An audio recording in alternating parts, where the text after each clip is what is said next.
Pleasant day to each and everyone. I am Jean Epis Palalon, a third-year BSc English student at Negros Oriental State University, Shaton Campus. For today's video, I will discuss Unit 4, specifically researches on curriculum and curriculum development, and my topic focus on higher education trends and issues.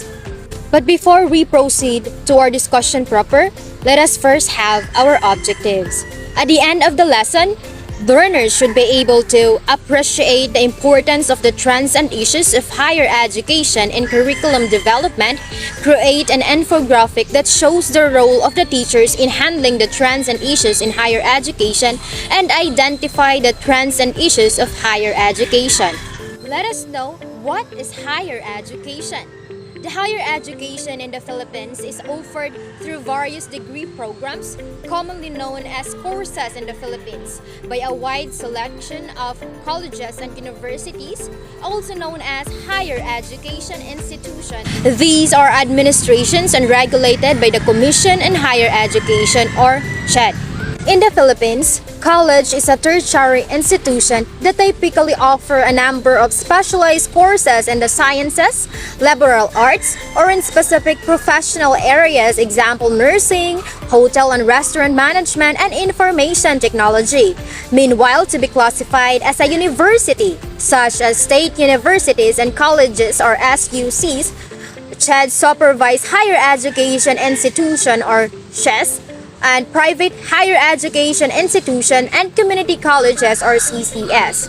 So the advancement in education in Asia have been pioneered in the Philippines. In fact, the Philippines was home to the first modern public schooling system in Asia, and also home to the oldest universities, colleges, and vocational schools. During the 1970s and 1980s, President Marcos decentralized the office that oversaw education in the Philippines, and it eventually became the Ministry of Education and Culture.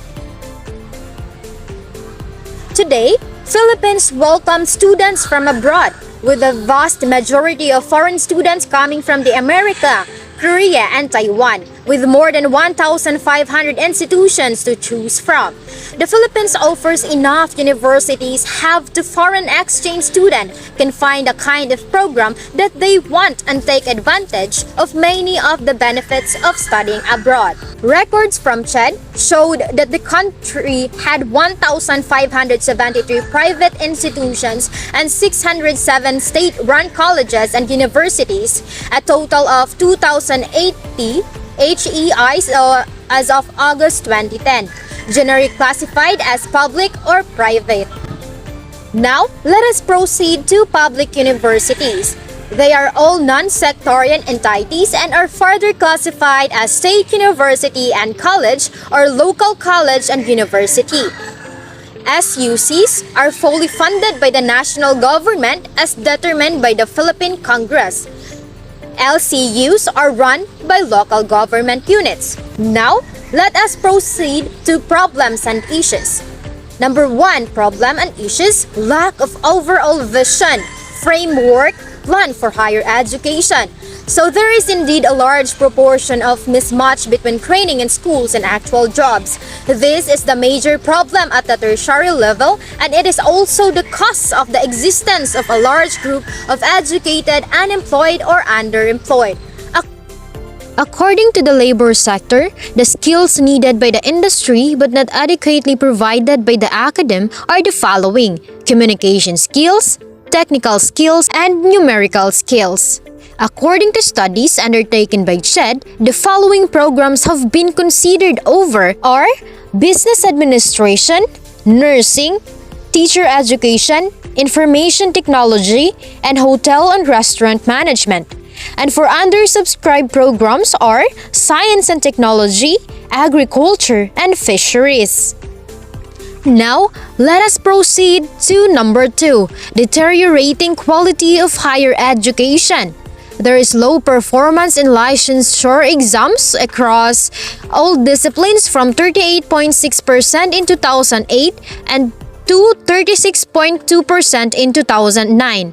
There is a lack of accreditation of HEIs and programs. Out of the 2,180 HEIs in the country, only about less than 500 HEIs have accreditation in the year 2008 to 2010. Next is inadequacy of facilities and equipment among the 1,792 HEIs, excluding the SUC campuses. Only 100 or 5.6% HEIs can be assumed to have adequate facilities. And quality of education has also been a decline in our country's global competitiveness. Based on Quarterly Simon's World University Rankings, top 500 in 2006 for Philippine universities, 2010, 3 Philippine universities in 2013, and 1 Philippine universities. Now let us proceed to the third one, limited access to quality higher education. So out of 100 pupils who enrolled in grade 1, only 14 will graduate in higher education, as evidenced by the low participation rate and low completion rate caused by increasing costs and limited student assistance program.